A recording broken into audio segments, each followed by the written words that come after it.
Welcome to explore and connect. இது வரைக்கும் subscribe பண்ணவங்களுக்கு ரொம்ப தேங்க்ஸ். நம்ம லாஸ்ட் வீடியோவில் நம்ம எப்படி வந்து ஆஸ்திரேலியாவில் எப்படி வீடு வாங்கலாம் அப்படிங்கிறத பற்றி ஃபஸ்ட்டு பார்ட் பார்த்தோம். இன்றைக்கி வந்து செகண்ட் பார்ட் பார்க்க போகிறோம். ஸோ நம்ம வந்து NSW தான் ஸ்டேட்டு, சிட்னியோட ஸ்டேட்டு. ஸோ அதில் போய்ட்டு நம்ம கூகுளில் போய்ட்டு என்னென்ன ஸ்டெப்ஸ் வந்து ஒரு ப்ராப்பர்ட்டி வாங்குறதுக்கு அப்படின்னு தேடினாலே நமக்கு வந்து ஹோம்ஸ் டிபார்ட்மெண்ட் இருக்கும்ல, அவங்க ஒரு புக்லெட் மாதிரி கொடுத்துருக்காங்க. ஸோ அதிலே நிறைய ஸ்டெப்ஸ் இருக்குது, டீட்டெயில்ஸும் இருக்குது. நீங்கள் வந்து இதுலேயும் பார்க்கலாம். பட் நானுமே வந்து நாங்கள் கோ த்ரூ பண்ண அந்த ப்ராசஸ் என்னென்ன அப்படிங்கிறதையும் சேர்த்து நான் சொல்கிறேன் டீட்டெயில்டாக. ஸோ இதுதான் அந்த புக்லெட். உங்களுக்கு வந்து ஒரு தடவை இதை ரீட் பண்ணிக்கோங்க, நிறைய நல்ல இன்ஃபர்மேஷன் இருக்கும். நம்ம லாஸ்ட் வீடியோவில் என்ன பார்த்தோம் அப்படின்னா, ஃபஸ்ட்டு வந்து நம்மளோட பாரிங் பவர் என்ன அப்படின்னு பார்க்கணும். அதுக்கப்புறம் வந்து நம்ம எந்தளவுக்கு வீடு, எந்த ரேஞ்சில் வீடு பார்க்க போகிறோம், எந்த சபர்பில் பார்க்க போகிறோம், எல்லாம் எப்படி ரிசர்ச் பண்ணுறது அப்படிங்கிறத தான் கவர் பண்ணோம். ஸோ இந்த வீடியோவில் வந்து நம்ம வந்து மிச்சம் எல்லா ஸ்டெப்ஸ் இங்கே கொடுத்துருக்காங்கல்ல, அதெல்லாம் ஒன்று ஒன்று என்னென்ன அப்படிங்கிறத பார்க்கலாம். நான் ஸ்டெப் பை ஸ்டெப்பாக போட்டிருக்கேன். So first step no your borrowing power. நம்ம பழைய வீடியோவிலே வந்து நம்ம வந்து இதை வந்து பார்த்தாச்சு. பார்க்காதவங்க அதில் போய் பாருங்கள். அதுக்கப்புறம் வந்து second step choose a suburb and look for a property. அதாவது சபர்ப் சூஸ் பண்ணிவிட்டு அங்கே போய் நம்ம வந்து ப்ராப்பர்ட்டி பார்க்க ஆரம்பிக்கணும். எப்படி ஆரம்பிக்கணும் அப்படின்னா, நான் போன தடவை காமிச்சேன்ல, realestate.comல போய் சபர்ப் பேர் போட்டுட்டு பை அப்படிங்கிற ஆப்ஷன் கொடுத்தீங்கன்னா என்னென்ன வீடெல்லாம் வந்து விலைக்கு இருக்குது அந்த சபர்பில் அப்படின்னு தெரிஞ்சிடும். அதுக்கப்புறம் வந்து இங்கே ஒரு டேப் இருக்கும், இன்ஸ்பெக்ஷன்ஸ் அப்படின்னு சொல்லிட்டு, அதை கிளிக் பண்ணிங்கன்னா நம்ம வந்து எந்தெந்த டைமில் அந்த வீடு வந்து ஓப்பன் ஹவுஸ் வச்சுருக்காங்க அப்படின்னு போட்டிருப்பாங்க. ஸோ நம்ம போய் பார்க்கலாம். யூஸ்வலாக ஹவுஸ் பையிங்க்கு வந்து மினிமம் ½ அன் ஹவர் கண்டிப்பாக ஓப்பன் பண்ணி வச்சுருப்பாங்க. ஸோ உங்களுக்கு வந்து இனஃப் டைம் இருக்கும். அதாவது நம்ம வந்து ரொம்ப எல்லாத்தையும் பார்க்க முடியாது, ஆனால் நம்மளால் என்னென்னலாம் வெளிப்புறமாக பார்க்க முடியுமோ எல்லாத்தையுமே நம்ம வந்து போய் செக் பண்ணலாம் அந்த டைமில். அதுக்கு தான் இன்ஸ்பெக்ஷன் வச்சுருப்பாங்க.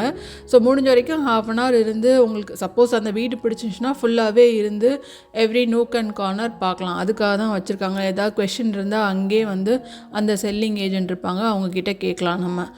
ஸோ அந்த இன்ஸ்பெக்ஷனை வந்து நல்லா யூஸ் பண்ணிக்கோங்க. முடிஞ்சால் லைக் ஃபோனில் வந்து கேமராவில் வந்து நமக்கு வீடியோ எடுக்க விட்டாங்கன்னா வீடியோவோ இல்லாட்டி ஃபோட்டோஸோ எடுத்து வச்சுக்கோங்க. ஸோ தட் வீட்டுக்கு வந்தோடனே ஏதாவது ஞாபகம் இருக்காது, அதனால் ஈஸியாக இருக்கும் நமக்கு ஞாபகம் வச்சுக்கிறதுக்கு. ப்ளஸ் அவங்களுமே சைட்டில் வந்து எல்லா ஃபோட்டோவும் போட்டிருப்பாங்க தான் அந்த வீட்டுக்கு. ஸோ இதை மேக்ஸிமம் நம்ம வீட்டிலேருந்தே நிறைய ரிசர்ச் பண்ணிட்டு போயிடலாம் இன்ஸ்பெக்ஷனுக்கு முன்னாடி. இன்ஸ்பெக்ஷனில் நம்ம ஃபிசிக்கலாக நம்ம வந்து அந்த ப்ராப்பர்ட்டியை பார்ப்போம். ஸோ இன்ஸ்பெக்ஷன் வந்து கண்டிப்பாக மஸ்ட்டு. ஸோ போய் பாருங்கள். இந்த ப்ராசஸ் நம்ம வந்து வீடு பார்க்க ஆரம்பிக்கும் போதே முடிஞ்சால் லோன் வந்து ப்ரீ அப்ரூவல் பண்ணி வச்சுக்கோங்க.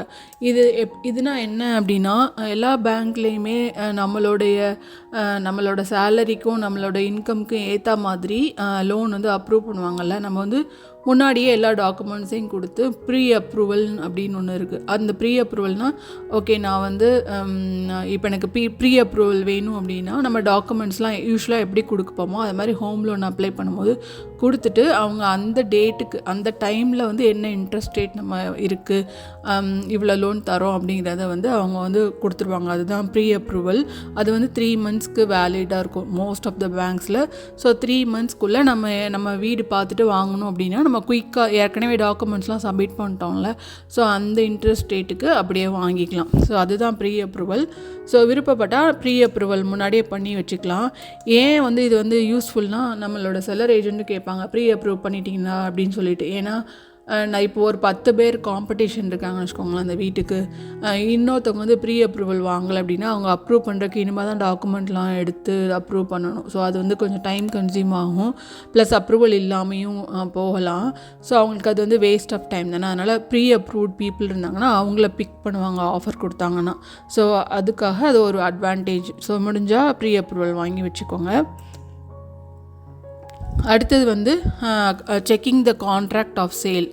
இந்த ஸ்டெப்பில் என்ன அப்படின்னா நம்ம வந்து நம்மளாக செக் பண்ணுறதோட இப்போ வந்து இங்கே இந்த ஹோல் ப்ராசஸ் ஆஸ்திரேலியாவில் வந்து வீடு வாங்கணுன்னா கண்டிப்பாக ஒரு லாயர், அதான் கன்வேயன்சர் அப்படின்னு சொல்லுவாங்க, அவங்களோட ஹெல்ப் நமக்கு வேணும். கண்டிப்பாக அவங்க மூலமாக தான் வாங்க முடியும். நம்ம பையர் சைட்லேருந்து ஒரு இந்த மாதிரி கன்வேயன்சரும் செல்லர் சைட்லேருந்து ஒரு கன்வேயன்சரும் இருப்பாங்க. அவங்க தான் வந்து லீகாலிட்டிஸ் எல்லாமே டிஸ்கஸ் பண்ணி இந்த ஹோல் ப்ராசஸ்க்கு ஃபுல்லாக லீகல் செக் எல்லாம் அவங்க தான் பண்ணுவாங்க. அதனால் முன்னாடியே நம்ம வந்து ஒரு கன்வேயன்சரை பார்த்து வச்சுக்கணும். இங்கே வந்து எப்படின்னா ஒரு $1,500 $2,000 வரைக்கும் அந்த கன்வேயன்சர் வாங்குவாங்க ஒரு டிரான்சாக்ஷனுக்கு. ஸோ அதனால அவங்க வந்து சப்போர்ட் பண்ணுவாங்க. நம்ம எத்தனை வீடு பார்த்தாலும் நம்ம கான்ட்ராக்ட் ஆஃப் சேல் அவங்ககிட்ட காமிச்சு இதெல்லாம் ஓகேவா, ஆனால் நிறைய கிளாஸஸ் இருக்கும்ல அந்த டாக்குமெண்ட்டில். ஸோ நமக்கு எதாவது மாற்றணுமா என்ன ஏது அப்படிலாம் பார்க்கலாம். ஸோ அதுக்காக கன்வேயன்சரை பார்த்து வச்சுக்கலாம். அதுக்கப்புறம் நமக்கு அந்த வீடு பிடிச்சிருச்சு, நம்ம வந்து சரி ஆஃபர் போடலாம் அப்படின்னா ஆஃபர்லாம் எப்படி நம்ம பார்க்கணும், நம்ம வந்து வீடோட ப்ரைஸ் எப்படி செக் பண்ணுறது அப்படிலாம் பழைய வீடியோவில் நான் சொல்லியிருக்கேன். அதெல்லாம் பார்த்துட்டு நீங்கள் வந்து ஒரு ஆஃபரை வந்து ப்ளேஸ் பண்ணலாம். அதுதான் அடுத்த ஸ்டெப், 5th ஸ்டெப். அது எப்படின்னா நம்ம ஜஸ்ட்டு நம்ம கால் பண்ணி அந்த செல்லர் ஏஜென்ட்டை சொன்னால் போதும், இதுதான் எங்கள் ஆஃபர் அப்படின்னு சொல்லிட்டு. உடனே அவங்க என்ன சொல்லுவாங்கன்னா, இது வந்து ஒரு நெகோஷியேஷன் நடக்கும்ல யூஸ்வலாக. அவங்க வந்து ஹையர் ப்ரைஸ்க்கு தான் செல் பண்ணணும்னு பார்ப்பாங்க, ஆனால் மாற்றலாம் மாட்டாங்க. முடிஞ்ச வரைக்கும் பிளாக் அண்ட் ஒயிட்டாக தான் இருக்கும். ஆனாலுமே நமக்கு ஓகே நம்ம ரேஞ்சு இவ்வளோ தான் லோனு, நம்ம அந்த வீட்டுக்கு நமக்கு இவ்வளோ தான் வேல்யூ கொடுக்க முடியும் அப்படின்னு தெரியும்ல. சம்டைம்ஸ் நிறைய காம்படிஷன் இருந்தால் கொஞ்சம் நம்ம அபோவ் த ப்ரைஸ் கொடுத்து தான் வாங்குற மாதிரி இருக்கும் சில சபர்பில்.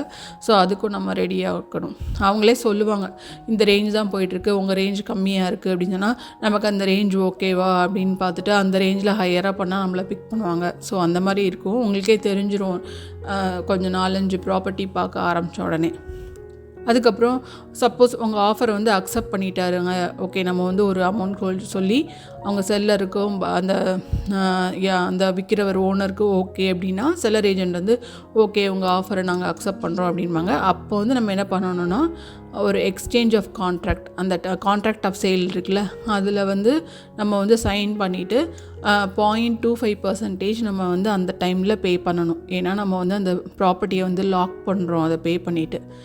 அதுக்கப்புறம் என்ன அப்படின்னா இன்னொரு இது என்ன அப்படின்னா ஆக்சுவலாக 10% வந்து டெபாசிட் பண்ணணும் நம்ம வீடு ஓகே அப்படின்னா. ஆனால் இது வந்து 0.25 எதுக்குன்னா இங்கே வந்து கூலிங் ஆஃப் பீரியட் இருக்கும். அதாவது 5 to 10 பிஸ்னஸ் டேஸ் கொடுப்பாங்க நமக்கு. எதுக்கு அப்படின்னா நம்ம லோன் அப்ரூவல் வாங்குறதுக்கு. அதுக்கப்புறம் வந்து இங்கே வந்து வீடு, அதாவது இண்டிபெண்டன்ட் ஹவுஸ் வாங்கணும் அப்படின்னா நம்ம வந்து பில்டிங் அண்ட் பெஸ்ட் இன்ஸ்பெக்ஷன் பண்ணணும். ஸோ அதுக்கெலாம் டைம் வேணும், அதுக்காக தான் கூலிங் ஆஃப் பீரியட் கொடுப்பாங்க. ஸோ அது வரைக்கும் அந்த கூலிங் ஆஃப் பீரியட் வரைக்கும் 0.25% கொடுத்து நம்ம டெபாசிட் பண்ணுறோம். அதுக்கப்புறம் என்ன ஆகும்னா இப்போ நம்ம கூலிங் ஆஃப் பீரியடுக்குள்ளே நமக்கு அந்த வீடு வேண்டாம் இல்லாட்டி அப்படின்னு சொன்னோம் அப்படின்னா இந்த 0.25 முடிஞ்சிடும், நமக்கு அது திருப்பி கிடைக்காது, அப்படியே நம்ம வெளியில் வந்துடலாம். அதுதான் வந்து இந்த 0.25 டெபாசிட். ஸோ இந்த 0.25 டெபாசிட் தான் 6th ஸ்டெப். இது முடித்ததுக்கப்புறம் நம்ம என்ன வேலை பார்க்கணும் அப்படின்னா நம்ம வந்து இப்போ இண்டிபெண்டன்ட் ஹவுஸ் வாங்குறதா இருந்தால், அதாவது தனி வீடு வாங்குறதா இருந்தால் நம்ம வந்து பெஸ்ட் அண்ட் பில்டிங் இன்ஸ்பெக்ஷனுக்கு அரேஞ்ச் பண்ணுவோம். இது வந்து நம்ம வந்து பக்கத்துலேயே ஏதாவது நம்ம இது ஆக்சுவலாக ஆன்லைன்லேயே நிறைய ஏஜென்சி இருப்பாங்க, அவங்ககிட்ட போய் புக் பண்ணோன்னா ஒரு $500 to $800 ஆகும் ஒரு இண்டிபெண்டன்ட் ஹவுஸ்க்கு. ஸோ அந்த பெஸ்ட் அண்ட் பில்டிங் ரிப்போர்ட் வந்து அவங்க வந்து வீட்டில் எல்லாத்தையும் செக் பண்ணி அவங்க வந்து ஏதாவது மேஜர் ப்ராப்ளம் இருக்கா, ஸ்ட்ரக்சரல் ப்ராப்ளம் இருக்கா, அதுக்கப்புறம் ஏதாவது அந்த வாட்டர் லீக்கேஜ் இருக்கா அப்படின்னு ரொம்ப அந்த high level most of the problems அவங்க கண்டுபிடிச்சிருவாங்க. நமக்கு அந்த வீடோட நிலைமை எப்படி இருக்குது அப்படின்னு தெரிஞ்சிடும். இதே இது நம்ம வந்து டவுன் ஹவுஸ், வில்லா இல்லாட்டி அப்பார்ட்மெண்ட் வாங்குறதா இருந்தால் அதெல்லாம் வந்து ஸ்ட்ராட்டா ப்ராப்பர்ட்டின்னு அர்த்தம். எப்படின்னா நம்ம ஊரில் இந்த மெயின்டெனன்ஸ் பண்ணுறாங்கல்ல ஜென்ரலாக, அது மாதிரி இங்கே வந்து அவங்க மெயின்டெனன்ஸ் பண்ணுற அந்த கம்பெனி பேர் தான் ஸ்ட்ராட்டா. ஸோ அவங்க வந்து அவங்களோட ரிப்போர்ட்ஸ் இருக்கும், அந்த ரிப்போர்ட்ஸை வந்து நம்ம வாங்கி நம்மளும் செக் பண்ணணும், நம்மளுடைய லீகல் லாயர் இருக்கார்ல கன்வேயன்சர் அவரையும் செக் பண்ண சொல்லணும். ஸோ அதுதான் அந்த அது வந்து ரொம்ப இம்பார்ட்டண்ட் ஆக்சுவலாக. அப்போ தான் நமக்கு தெரியும் என்னென்ன நடந்திருக்கு முன்னாடி அப்படிங்கிறது.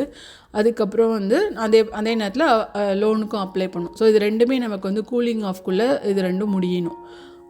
அதனால் இது வந்து இமீடியட்டாக நம்ம வந்து ட்ரிகர் பண்ணிவிட்டு எவ்வளோ தூரம் சீக்கிரம் முடிக்க முடியுமோ அவ்வளோ தூரம் அதை சீக்கிரம் முடிக்கணும் இந்த ஸ்டெப்பை. அடுத்த ஸ்டெப் வந்து கூலிங் ஆஃப் முடிஞ்சிருச்சு அப்படின்னா நம்ம ஸ்டில் நமக்கு அந்த வீடு பிடிச்சிருக்கு, நம்ம ரிப்போர்ட்டெல்லாம் சாட்டிஸ்ஃபேக்ஷனாக இருக்குது அப்படின்னா நம்ம வந்து திருப்பி வந்து மீதி அந்த 10% இருக்குல்ல, அதில் வந்து 9.7% பே பண்ணிடணும். அப்போ நம்ம டெபாசிட் பே பண்ணிட்டோம். இப்போ வந்து நம்ம ஆஃபர் வந்து அன்கண்டிஷ்னல் ஆயிடுச்சுன்னு அர்த்தம். அதாவது எந்த கண்டிஷனும் இல்லை. இப்போ நீங்கள் டெபாசிட் பே பண்ணிட்டு இப்போ நமக்கு வேண்டாம் அப்படின்னு சொன்னால் டெபாசிட் போயிடும், அவ்வளோதான். சரியா?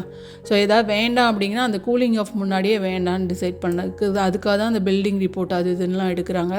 எல்லாத்தையும் செக் பண்ணிவிட்டு அதுக்கப்புறம் அந்த டெபாசிட்டை பே பண்ணணும். பே பண்ணிவிட்டு யூஸ்வலாக 45 டேஸ்க்குள்ளே 42 டேஸ் அந்த மாதிரி செட்டில்மெண்ட் முடியும். சம்டைம்ஸ் வந்து அந்த வீட்டில் டெனன்ட்ஸ் இருக்காங்க, நம்ம போய் ஆக்குப்பை பண்ண போகிறோம் அப்படின்னா அதுக்கேற்ற மாதிரி நம்ம பார்த்துக்கணும் நம்ம. ஸோ அதை வச்சு தான் வந்து இப்போ அவங்களே வந்து வேக்கன்ட் பொசிஷனாக கொடுக்குறாங்க அப்படின்னா கொஞ்சம் சம்டைம்ஸ் டைம் எடுக்கும். ஆனால் 1 மந்த் வரைக்கும் எடுத்துக்கலாம், அதுக்கு மேலே வேண்டாம் ஆக்சுவலாக. அந்த மாதிரி செட்டில்மெண்ட்டுக்கு அதுக்கேற்ற மாதிரி ஒரு செட்டில்மெண்ட் டேட்டை ஃபிக்ஸ் பண்ணிவிட்டு இந்த செட்டில்மெண்ட் டேட்டுக்குள்ளே அவ்வளோதான் அதை பண்ணிவிட்டு அதுக்கப்புறம் 9th ஸ்டெப் வந்து நம்ம அந்த வீட்டுக்கு வந்து இன்சூரன்ஸ் ஆர்கனைஸ் பண்ணணும். அதாவது தனி வீடுனா தான் இந்த இன்சூரன்ஸ் தேவை. இது இந்த ஸ்டார்ட் அப் ப்ராப்பர்ட்டியாக இருந்தால் அவங்களே இன்சூரன்ஸ் எடுத்துருப்பாங்க. ஸோ நம்ம வந்து அதுக்கு வந்து நம்ம வந்து எதுவும் பே பண்ணணும். ஆனால் ஸ்டார்ட் அப் ப்ராப்பர்ட்டியாக இருந்தால் அந்த மெயின்டெனன்ஸ் பே பண்ணணும். அது வந்து டிபெண்ட்ஸ் ஆன் த பில்டிங். அது ஒவ்வொரு பில்டிங் ஒரு மாதிரி நிறைய காமன் ஏரியாஸ் இருந்துச்சுன்னா மெயின்டெனன்ஸ் ஃபீஸ் ஜாஸ்தியாக தான் இருக்கும். அது நமக்கு தெரிஞ்சது தான். ஸோ அதையும் செக் பண்ணிக்கோங்க. அப்பார்ட் ஃப்ரம் தட் நம்ம எவ்வளோ குவார்ட்டர்லி என்னென்னலாம் பே பண்ணணும்னா கவுன்சில் ரேட்டும் வாட்டர் ரேட்டும் பே பண்ணணும். ஸோ அதுவும் எவ்வளோன்னு தெரிஞ்சு வச்சுக்கணும். அதுக்கப்புறம் செட்டில்மெண்ட்டுக்கு முன்னாடி 1 or 2 டேஸ்க்கு முன்னாடி ஒரு arrange for the final inspection. அதாவது வீடு வந்து நம்ம இப்போ கான்ட்ராக்ட்ஸ் ஆஃப் சேலில் வந்து ஓகே இதை பெயிண்ட் பண்ணித்தாங்க, இல்லாட்டி எதையாவது மாற்றணுன்னா மாற்றித்தாங்க அப்படிலாம் நம்ம இன்க்ளூட் பண்ணியிருந்தோன்னா அதெல்லாம் பண்ணியிருக்காங்களா அப்படின்னு செக் பண்ணணும்ல.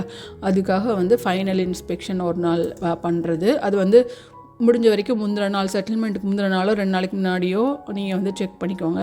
போய் எல்லாத்தையும் கரெக்டாக அவங்க பண்ணியிருக்காங்களா, வீடு ஓகே நான் அதே கண்டிஷனில் தான் இருக்கான்னு பார்த்துட்டு அதுக்கப்புறம் அடுத்த நாள் 2 டேஸில் நமக்கு செட்டில்மெண்ட்னா என்னென்னா மிச்ச அமௌண்ட் லோன் அமௌண்ட் ஃபுல்லாக அவங்களுக்கு போயிடும். அதுக்கப்புறம் அந்த செட்டில்மெண்ட் முடிஞ்சோடனே கீயையும் நமக்கு வந்து ஹேண்ட் ஓவர் பண்ணிடுவாங்க. அவ்வளோதான், கங்க்ராச்சுலேஷன்ஸ், நம்ம வீடு வாங்கியாச்சு. ஸோ இதுதான் ப்ராசஸ். இது வந்து நிறைய ஸ்டெப்ஸாக இருக்கிறத பார்த்தா அப்படி இருக்கும். ஆனால் வந்து இங்கே எல்லாமே வந்து பிளாக் அண்ட் ஒயிட் தான் மோஸ்ட்லி. அதனால் எந்த பிரச்சனையும் இருக்காது. நம்ம வந்து ஸ்மூத்தாகவே இந்த ப்ராசஸ் போயிடும். நமக்கு வீடு மட்டும் நம்ம கரெக்டான கண்டிஷனில் இருக்கா, அதுக்கப்புறம் வந்து வேறு ஏதாவது நமக்கு பிற்காலத்தில் எதுவும் பெருசாக வேலை வைக்காமல் இருந்தால் சரி. ஏன்னா இங்கே வந்து நம்ம டாலர்ஸில் ஃபுல்லாக செக் பண்ணணும். ஒரு சின்ன வேலை பார்க்குறதுக்கே பயங்கரமாக எக்ஸ்பென்சிவாக இருக்கும்.